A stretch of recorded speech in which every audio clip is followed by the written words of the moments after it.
Hi guys, welcome back. I am Vivek Singhal from tradingwithvivek.com। और आज हम बात करने वाले हैं मार्केट के बारे में। मार्केट पिछले 2 दिन से लगातार गिर रही है। उससे पहले मार्केट ने रैली ली थी। अब मार्केट गिरने के रीजंस क्या हैं? अगर हम ओवरऑल मार्केट को थोड़ा सा समझ पाते हैं तो एक कन्विक्शन मार्केट में बढ़ जाती है। और जब मार्केट का ओवरऑल रुख हमें नहीं पता होता तो थोड़ी सी मन में घबराहट पैदा होती है कि कहीं जो ये प्रॉफिट हमारे स्टॉक्स में आ रहे हैं ये चले तो नहीं जाएंगे, या फिर अगर अपने स्टॉक्स लॉस में हैं थोड़े से और वहां रिकवरी आनी शुरू हो गई है तो ऐसा तो नहीं है कि ये रिकवरी यहां से रुक जाएगी और वापस से स्टॉक माइनस में चले जाएंगे और ज्यादा डीप डाउन चले जाएंगे। तो क्या हमें नुकसान में बेच देना चाहिए? क्या हमें थोड़ा सा जो प्रॉफिट आ रहा है इसी को ले लेना चाहिए, या फिर हमें वेट करना चाहिए? इन सब चीजों को समझने के लिए एक बार सपोर्ट एंड रेजिस्टेंस को समझना बहुत जरूरी है। मार्केट एक बहुत बड़े बुल रन में है, that is supported by inflation, that is supported by all commodity stocks, जिसमें कमोडिटी के साथ में यहां पर यूटिलिटी स्टॉक्स भी हैं। सी ये एक अकेला ऐसा टाइम है, अब से 2008 से पहले इस तरह का माहौल था। अभी आफ्टर 10 इयर्स मार्केट में इस तरह का माहौल है कि यहां पर steel companies are also doing good, यहां पर power companies are also doing good, real estate is also recovering, sugar companies will start doing good very soon. और यहां पर बाकी जितनी भी कमोडिटीज कंपनीज हैं सभी अच्छा कर रही हैं। बैंकिंग अच्छा कर रहा है, बैंक्स की बुक्स क्लीन है, यहां पर आईटी कंपनीज अच्छा कर रही हैं, यहां पर फार्मा कंसोलिडेशन में है। Eventually that will also start doing good, क्योंकि फार्मा में किसी तरह की वैसे कोई प्रॉब्लम नहीं है, सिर्फ और सिर्फ कंसोलिडेशन है। यहां अभी जो एफएमसीजी कंपनीज हैं उन्होंने बहुत ज्यादा हाई नहीं बनाया है, बैंकिंग प्राइवेट सेक्टर बैंक्स ने बहुत ज्यादा हाई नहीं बनाया, तो यहां से अपसाइड पोटेंशियल काफी है। एंड मोर ओवर जो पीएसयू बैंक्स है, PSU banks are also posting highest ever net profit and revenue. तो यहां पर अक्रॉस द बोर्ड एक भी इंडस्ट्री ऐसी नहीं है आज की डेट में जहां पर किसी भी तरह की प्रॉब्लम हो। और जिन इंडस्ट्रीज में थोड़ी सी भी प्रॉब्लम बची है, because there was a covid just few months back and still covid is going on, लेकिन अभी जो कोविड है, जो थर्ड वेव है कोविड की, उसमें ऐसा नहीं है कि किसी की डेथ हो रही है। भगवान ना करे कभी किसी के परिवार में ऐसा हो इस बीमारी के चलते खास तौर से। तो लेकिन अभी इस तरह का डर वाला माहौल नहीं है, सिर्फ और सिर्फ ये एक फ्लू बनकर रह गया है, क्योंकि वैक्सीनेशन जनरली सभी को हो चुकी है। और इस वैक्सीनेशन के साथ जो माहौल है यहां पर निफ्टी एंड बैंक निफ्टी का, वो कुछ अलग ही बात कहता है। 10-12 साल के बाद मार्केट में इस तरह का माहौल आया है जहां पर अगले 3-4 साल तक यहां पर सुपर रैली नजर आती है। Companies are doing good, government is doing good, everything is great here. जो आत्मनिर्भर भारत को लेकर जो अभियान चला हुआ है उसमें रियल फैक्ट्स नजर आते हैं। यहां पर सारी चीजें ग्रेट नजर आती हैं। जितने भी ये पुल बैक्स हैं, 1% 2% निफ्टी का नीचे आना, बैंक निफ्टी का नीचे आना, ऑल दैट इज नॉर्मल। अगर ये सब नहीं होगा तो मार्केट में ग्रेट रैली कैसे आएगी? मैं निफ्टी के चार्ट की तरफ आपको लेकर चलता हूं और अब से पहले एक बार 2007-8 की आपको एक बार रैली की याद दिला देता हूं कि रैली किस तरह से आती है। यहां पर एक ये 2000 में जब IT boom means IT boom पर था और जो बबल क्रैश हुआ था Y2K के बाद में, उसके चलते यहां पर 2-3 साल तक नीचे गिरावट थी। ये एक बेरिश फेज था। उसके बाद में जब इसने इस लेवल को यहां से ब्रेक किया, नीचे आया, एंड देन ये जो रैली आई यहां पर, ये कभी भी किसी ने भी एक्सपेक्ट नहीं की थी कि with in 3.5 years market will become 4 times। यहां पर 300% का गेन आ जाएगा। Nobody had expected कि 1500 से मार्केट 6300 चला जाएगा with in 3.5 years। Nobody had expected। तो यहां पर ऐसा क्यों हुआ था? यहां पर ऐसा इसीलिए हुआ था, टेलीकॉम भी बूम पर था, पावर कंपनीज बूम पर थी, एफएमसीजी बूम पर थी, आईटी कंपनीज बूम पर थी, यहां पर जो बैंकिंग कंपनीज हैं वो बूम पर थी, एनबीएफसी बूम पर था, और यहां पर जितनी भी कमोडिटी ड्रिवन कंपनीज थी, मेटल कंपनीज थी, यहां पर एनर्जी कंपनीज थी, every company was doing good. तो यहां भी सेम रैली नजर आती है। लेकिन इस रैली में बीच बीच में क्या हुआ? इस रैली में बीच बीच में गिरावटें आई। ऐसा नहीं है कि इस पूरी रैली में यहां पर बीच बीच में गिरावटें नहीं आई हैं। अगर हम देखें, this was a fall of almost 10%, 11%, उसके बाद में यहां पर फिर एक फॉल आया, दिस इज ऑलमोस्ट 12%, फिर उसके बाद में एक और यहां पर ये फॉल आया, दिस इज ऑलमोस्ट 13%, एंड फिर ये एक फॉल आया, दिस इज ऑलमोस्ट 30%। तो ये एक थोड़ा सा बड़ा फॉल था, लेकिन ये बड़ा फॉल कब आया? जब जो लास्ट टाइम वाला हाई था उसके बाद में एक डिप आई, उसके बाद ऊपर गया। तो जो लास्ट टाइम वाला हाई था उससे कितना ऊपर आने के बाद में ये फॉल आया, एक बार इस चीज को भी समझ लेते हैं।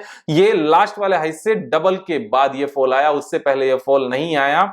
तो ये भी एक समझने वाली बात है। 30% के बाद again it started moving up, और ये पूरी गिरावट के बाद में जब दोबारा से यहां से रैली शुरू हुई, यहां इक्वल पॉइंट पर आया, उसके बाद में फिर से जो रैली आई वहां से 70% फिर रैली आई। तो ये अमेजिंग रैली थी। बट इस पूरी रैली में बार बार कितनी बार फॉल आया? 10% का, 11% का। इस बीच में एक बार 30% का फॉल जरूर आया, लेकिन 10% के, 11% 17%, 15% बहुत बार फॉल आए हैं। The same thing will keep on happening here also. यहां पर 13% के फॉल देख रहे हैं आप, कितनी बार आए हैं इस पूरी रैली में? बार बार आए हैं, लगातार आए हैं, और 10, 13, 11% ये फॉल्स लगातार आएंगे। मार्केट ऐसे ही काम करती है, मार्केट सिंगल वे में कभी नहीं जाती है। वन मोर थिंग, ऐसा नहीं है कि ये जो फॉल आते हैं ये लंबे टाइम तक आते हैं, लंबे टाइम तक ये फॉल नहीं आते। ये सब कुछ सामने है हमारे कि यहाँ पर लंबे टाइम तक एक बार भी फॉल नहीं आया है। यहाँ पर फॉल आते हैं और सीधी सीधी रिकवरी हो जाती है। Same thing is happening right now. Right now what is happening? एक लंबी रैली है, लगातार है, और जो लास्ट टाइम वाला हाई था वहां से इसने जो हाई बनाया कितने परसेंट ऊपर गया? जस्ट 49% ऊपर गया, अभी उससे ज्यादा नहीं गया। लास्ट टाइम जब ये 2004 से लेकर 2008 तक की रैली आई थी, वहां से 4 टाइम्स हुआ था। 1500 से 6300 तक मार्केट गई थी। The same thing is going to happen now. Why? Because right now only one sector is not performing, every sector is performing. यहां पर फार्मर्स हैं, फार्मर्स के अच्छे दिन अभी आप जल्दी देखने को मिलेंगे आपको, जब एथनॉल यहां पर बिकना शुरू होगा, और शुगर केन के भी प्राइसेस बढ़ेंगे, शुगर के भी प्राइसेस बढ़ेंगे, और जितना भी प्रोडक्शन ये शुगर कंपनीज करेंगी एथनॉल का, ये पूरा का पूरा गवर्नमेंट ने गारंटी दी है कि वो इसको परचेज करेंगे, विद प्रॉफिट मार्जिन परचेज करेंगे। और जब शुगर कंपनी अच्छा करेंगी तो उनकी भी कैपेसिटी एक्सपेंशन होगी और ज्यादा गन्ना उगाया जाएगा। यहां अक्रॉस द बोर्ड रैली है, तो यहां पर क्या क्वेश्चन लेना है मार्केट में? अब एक बार इस बात को समझ लेते हैं। यहां पर क्वेश्चन ये लेना है कि ये मत समझ लेना मार्केट में रैली आ गई और अब बस रैली खत्म हो सकती है, कभी भी यहां से गिरावट आ सकती है, और हम अच्छी कंपनीज में फंडामेंटल और बिजनेस समझ के टेक्निकल बेस पर ट्रेड करना छोड़ दें। ये गलती करने की जरूरत नहीं है मार्केट में। व्हाई? बिकॉज हम इस तरह का टाइम जो आज की डेट में है, इस तरह का टाइम सिर्फ 2004 से लेके 2008 के बीच में रहा था। आफ्टर 13-14 इयर्स मार्केट में इस तरह का वक्त आया है। तो यहां इस बात को बहुत ज्यादा समझने की जरूरत है। और अगर हम करंट में जो ये गिरावट आई है, इस गिरावट की भी अगर बात करने लगे, तो ये गिरावट कितनी गिरावट है? हम यहां से नीचे अगर देखने लगे, दिस इज 12%, दैट्स इट। यहां पर ये 12% गिरावट कुछ भी नहीं होती। ये 12%, 13% वही गिरावट है जो बार बार आती रहेगी, लगातार आती रहेगी। और अभी जो यहां पर ये चार्ट पैटर्न, जो ये 2 दिन की गिरावट है, मैं इस चीज को भी आपको बता देता हूं। It is going to become a cup with handle pattern. तो यहां पर ये एक कप बन चुका है, और ये हैंडल क्यों बनेगा? बड़ी सिंपल सा रीजन है, मार्केट बुल रन में है। मैंने आपको बताया, जब इन्फ्लेशन के साथ में मार्केट में रैली आती है तो कोई भी सेक्टर छूटता नहीं है। यहां पर सारे सेक्टर रैली करते हैं। कुछ लोग समझते हैं कि इन्फ्लेशन गलत बात है मार्केट के लिए, इन्फ्लेशन से अच्छा कुछ है ही नहीं, क्योंकि जब जब इन्फ्लेशन आएगा तब तक मार्केट में जो कमोडिटी सेक्टर है, जो मेटल सेक्टर है, एनर्जी सेक्टर है, या फिर जो यूटिलिटी सेक्टर है, वो सारा का सारा अच्छा परफॉर्म करेगा। और जब ये सारी कंपनीज अच्छा परफॉर्म करती हैं तो पर कैपिटा इनकम और ज्यादा स्पीड से बढ़ती है। इंडिया जो इकोनॉमी है, यहां पर हम क्योंकि इंडिया की बात कर रहे हैं, तो जो इकोनॉमी है वो और ज्यादा स्पीड से ग्रो करती है। और जितना भी पैसा लोअर लेवल कमाता है वो सब मार्केट में पहुंचता है, वो सब मार्केट में सामान खरीदने के लिए पहुंचता है। तो ये यहां पर पैसे की सर्कुलेशन जो है ना, वो बढ़ती है। यहां पर ये साइकिल बहुत लंबे टाइम बाद आई है। अब यहां पर जो निफ्टी का टारगेट नजर आता है, जो टेक्निकल टारगेट नजर आता है, हमने यहां से इसको पिक किया और पिक करने के बाद में ये 2000 पॉइंट का यहां पर गैप है। इस 2000 पॉइंट को जब हम ऊपर लेकर लगाते हैं then this is going to be 20,000 plus. तो 20,000 का यहां पर ये सीधा सीधा निफ्टी का टारगेट आता है और इस निफ्टी के टारगेट को यहां पर सपोर्ट करने के लिए Bank Nifty is there. Bank Nifty अगर हम यहां पर देखें, Nifty has almost reached at the last level जो हाई लेवल था, बट बैंक निफ्टी ने अभी तक वहां पर नहीं पहुंचा है। और जब बैंक निफ्टी अभी नहीं पहुंची है, यहां तक पहुंचना है। और जिस तरह की ये रैली है, अगर आप ध्यान से समझोगे इस बात को, जो ये यहां से सीधी सीधी रैली आई है ये, और जो ये नीचे की ये गिरावट है, दिस इज बेसिकली एक फ्लैग पैटर्न बनता है। फ्लैग विद पॉल कहते हैं इस पैटर्न को, और ये फ्लैग विद पॉल पैटर्न ही नजर आ रहा है, उससे ज्यादा कुछ नहीं है। और यहां जब हम इस चीज को देखेंगे एक बार, मैं वापस से ये लाइन ड्रॉ करता हूं, हम एक बार जब इसको चेक करेंगे तो यहां से सीधा सीधा ये पोल नजर आता है, और इस पोल को कॉपी करके हम यहां पर एक बार पोल को यहां से लगाते हैं जहां से ब्रेकआउट ये आएगा। हमेशा पोल लगाने की मैं बात करता हूं, जो टारगेट यहां पर मीट होना होता है, जो नीचे वाले पोल जितनी डेप्थ को हम ऊपर लगाते हैं, ये पोल कभी भी इस फ्लैग के ऊपर से नहीं लगता, फ्लैग के नीचे वाली लाइन से लगता है। ये मिस्टेक काफी लोग करते हैं, और मिस्टेक करने के बड़े सिंपल से रीजन होते हैं। कहीं से भी हम सुन लेते हैं, उस चीज को डिटेल में नहीं जाते, तो थोड़ा सा डीप डाउन जाना पड़ेगा अगर मार्केट में कंसिस्टेंसी के साथ, कन्विक्शन के साथ ज्यादा पैसा कमाना है। तो यहां पर कितना टारगेट निकल कर आता है बैंक निफ्टी का? बैंक निफ्टी का टारगेट 41,690 निकल कर आता है, जो ऑलमोस्ट लाइफ टाइम हाई है। तो यहां पर जो ये bank Nifty life time high तक पहुंचेगी, ये ऑटोमेटिकली निफ्टी को यहां से ऊपर ले जाएगी। तो ये रैली रुकने वाली रैली नहीं है, ये 2 दिन की गिरावट है, फिर अचानक से मार्केट में फिर से तेजी होगी। और यहां पर भी जो ये इतनी स्पीड से तेजी आई है, ये स्पीड वाली तेजी कभी भी 2 दिन की नहीं होती, ये काफी फास्ट जाती है। एक बात हमेशा ध्यान से समझना, जब भी कभी आपको इस तरह का माहौल देखने को मिले कि गिरावट हमारी स्लो हुई हो और सेम जो रिकवरी है वो उससे ज्यादा फास्ट हुई हो एकदम से, तो वो कभी भी वहीं से वापस टर्न लेकर नीचे नहीं आती, ये और बहुत ज्यादा ऊपर जाती है। तो यहां बहुत सारी चीजें हैं, टेक्निकल कोई 2 चीजों का कॉम्बिनेशन नहीं है, यहां पर हंड्रेड्स ऑफ पैरामीटर्स हैं। अब ये पैरामीटर्स, 100 ऑफ पैरामीटर्स, यहाँ पर छोटी छोटी लाइंस जो मैं बीच बीच में बताता हूं, यहाँ इनको समझने की जरूरत है, इनका बैक टेस्ट करने की जरूरत है।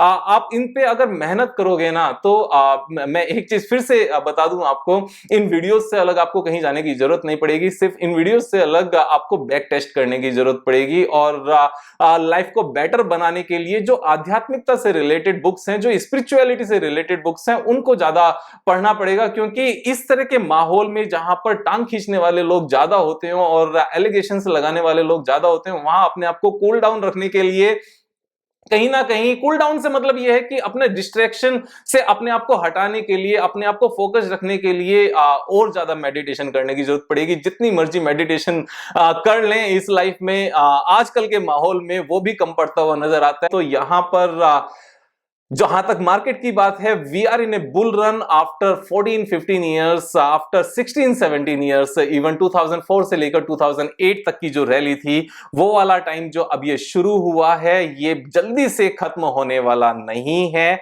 It is going to be here with us, this bull run is going to be with us for next 4-5 years at least. I don't see any major correction before 2027। तो अगले 5 साल तो मुझे यहां से फुल तेजी नजर आती है, और ये वाली तेजी शायद आज तक की इंडियन मार्केट की सबसे बड़ी तेजी होगी, ऐसा मेरा मानना है, ऐसा मेरा एक्सपीरियंस है।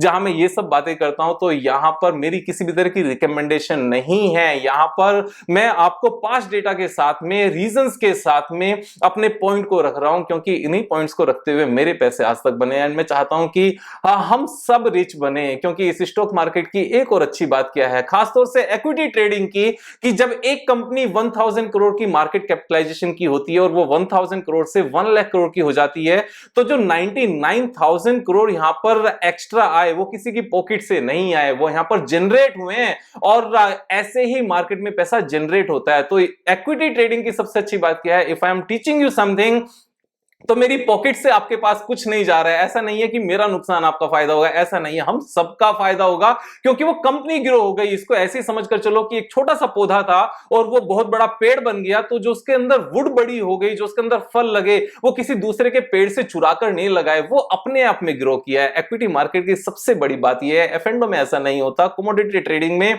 जो फिजिकल ट्रेडिंग होती है उसकी बात नहीं कर रहा हूं मैं, यहां पर जो एमसीएक्स पर होती है उसमें और जो करेंसी ट्रेडिंग होती है उसमें एक की पॉकेट से पैसा दूसरे की पॉकेट पर जाता है, लेकिन इक्विटी ट्रेडिंग में एक की पॉकेट से पैसा दूसरे की पॉकेट में नहीं जाता। This is a pure business. तो हमें गैम्बलिंग से बचना है, यहां पर प्योर बिजनेस करना है, समझ के करना है, सीख कर करना है। मैं हमेशा इस बात को कहता हूं कि जब भी करो यहां पर सीख कर करो, सीख कर करो, सारी वीडियोस को ध्यान से देखो, डिटेल में देखो और समझकर यहां पर चैंपियन बनो। Thank you so much. कल फिर मिलेंगे एक नए वीडियो के साथ, तब तक मजे करो यार।